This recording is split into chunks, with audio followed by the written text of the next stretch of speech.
Bonjour à tous, ici Playmaker, aujourd'hui on se retrouve pour l'épisode 9 de Bétymologie, le format de la chaîne où j'explique les origines des noms des toupies de Beyblade Burst. Ceci dit, je ne suis pas un expert en mythologie, et la plupart de mes explications proviennent de recherches sur internet. Il m'arrive de faire des erreurs que je vais corriger et recorriger maintenant.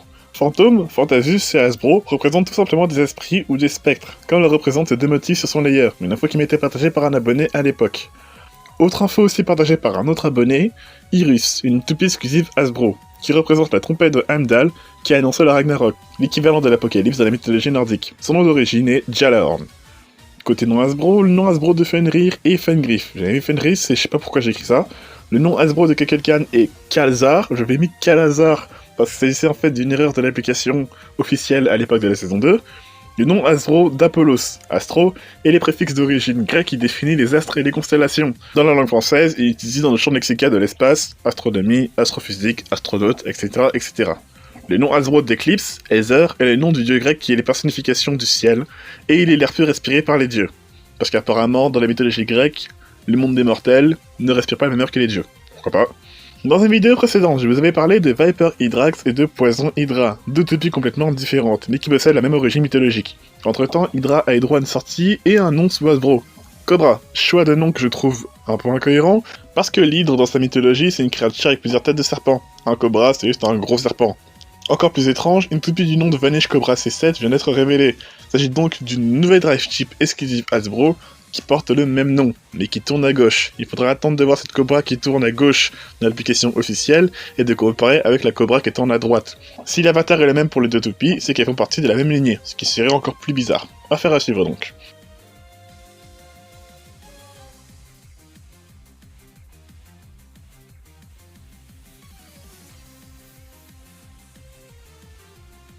Le nom Hasbro de Badger est officiellement Balderov. J'en avais déjà parlé en mentionnant Baderov, son nom dans le manga, vu que le single layer n'est jamais sorti chez nous. Elle va enfin sortir sous Hasbro à travers son évolution exclusive Quad Drive Gilded Balderov B7. Nemesis possède désormais deux noms Hasbro, Twin Optimus N3 sorti sous ce Shrike, et son évolution exclusive Stone Nemesis N7. Il s'agit bien de la même ligne d'évolution, vu que leur avatar est identique dans l'application officielle. Je ne comprends pas pourquoi ils ont soudainement remis le nom Takara. Chez Takara Tomy, les Valkyries de Vat et Rashad, dans la saison 6, portent exactement le même nom. Ou presque. Savier Valkyrie et Savier Valkyrie Rashad version, que vous pouvez obtenir en achetant le set de base, et si vous avez beaucoup de chance. Hasbro en a décidé autrement en nommant la Valkyrie de Vat Selvage Valkyrie V7, et celle de Rashad Selvage Valkyrie Rashad V7. Uranus et Solomon ne sont pas sortis sous Hasbro alors que je fais cette vidéo, mais elles sont mentionnés dans l'animé. Uranus reste Uranus, mais Solomon devient Space Scrapper. Lucifer devient Lucius sous Hasbro, et Hyperion et Helios conservent leur nom d'origine. Et je crois qu'on a fait le tour, on peut y aller. Bélial et Raphaël, nom Hasbro, Bellfire et Ragnar. Je mets ces deux-là ensemble parce qu'ils forment une dualité, un peu comme Valkyrie Spriggan, Hades Phoenix ou encore Apocalypse Genesis. En hébreu, Bélial signifie sans valeur, et est un démon qui est représenté comme étant le maître du mal dans les religions juives et chrétiennes. Si bien qu'il serait mentionné à plusieurs reprises dans l'Ancien Testament de la Bible. D'après les légendes, il aurait été enfermé pendant un temps par le roi Salomon, ce qui pourrait expliquer pourquoi Death Solomon porte la même couleur que Belle. Il est aussi mentionné dans des grimoires de sorcellerie de la Renaissance, entre autres les Ars Goetia, qui sert d'inspiration pour les web-séries Asbin Hotel et Elijah Boss, pour certains personnages comme Asmodeus ou Stolas. On y retrouve des noms issus d'autres médias, comme Forneus ou Biles, entre beaucoup d'autres. L'ange Raphaël est en fait un archange des religions judaïstes, chrétiennes et islamiques, au même titre que l'ange Michel et l'ange Gabriel, entre autres. Les archanges font partie d'un rang supérieur aux anges classiques, ce qui colle avec le titre de grand roi de Rashad, et du nom de Greatest Raphaël, qui reprend tout l'aspect angélique à travers ses couleurs, et son Greatest Armor qui représente à la fois ses ailes d'ange et son halo lumineux. Bélial représente les ténèbres, Raphaël représente la lumière, mais les rôles sont inversés vu que Bel est le protagoniste et Rashad un antagoniste. Ragnar peut faire référence à Ragnar Lodbrok, un ancien roi nordique qui aurait régné entre le 8e et le 9e siècle. Même si on perd tout l'aspect ange de Raphaël, on garde la thématique du roi. De plus, avant d'avoir sa toupie Glory Ragnar, Rashad utilisera une brève Valkyrie rouge et la Savage Valkyrie Rashad que j'ai mentionné plus tôt dans la vidéo. Et Valkyrie, le nom Takara de Valkyrie, possède aussi des origines mythologiques nordiques. Pour revenir sur Ragnar, j'avoue que ses origines sont assez floues. Il semblerait bel et bien avoir existé, donc figure historique, mais ses exploits durant son règne ont été tellement acclamés qu'il était considéré comme étant un dieu vivant. Perséus, nom Hasbro encore reconnu, est le héros de la mythologie grecque. très connu pour avoir réussi à trancher la tête de Méduse, la créature avec des cheveux de serpent qui pouvait changer en pierre tous ceux qui avaient malheur de croiser son regard. Une particularité qu'on retrouve à travers les coups spéciaux de la perceuse de Julian dans Beyblade Metal Master, Gravity Destroyer de son nom Hasbro.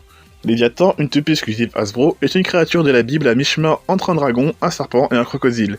Il est tellement terrifiant que sa présence est synonyme de cataclysme. Les couleurs de la toupie semblent être basées sur Aqua Léviathan. Si on part tous du principe que Takara distribue leur toupie en Asie, la marque qui les distribue en Corée est Young Toys. Sauf que Young Toys ne possède pas les droits sur les toupies Bakuten et Metal Fight, et ça concerne aussi les rééditions du coup, vu que ces droits appartiennent à une autre marque, Sonokong.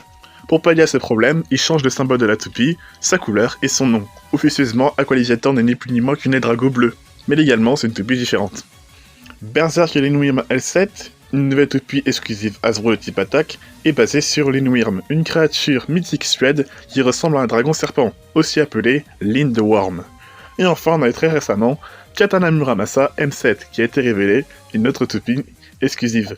Muramasa n'est pas une entité mythologique, mais une figure historique qui a bel et bien existé durant l'ère Muromachi au Japon, c'est-à-dire aux alentours du 16e siècle.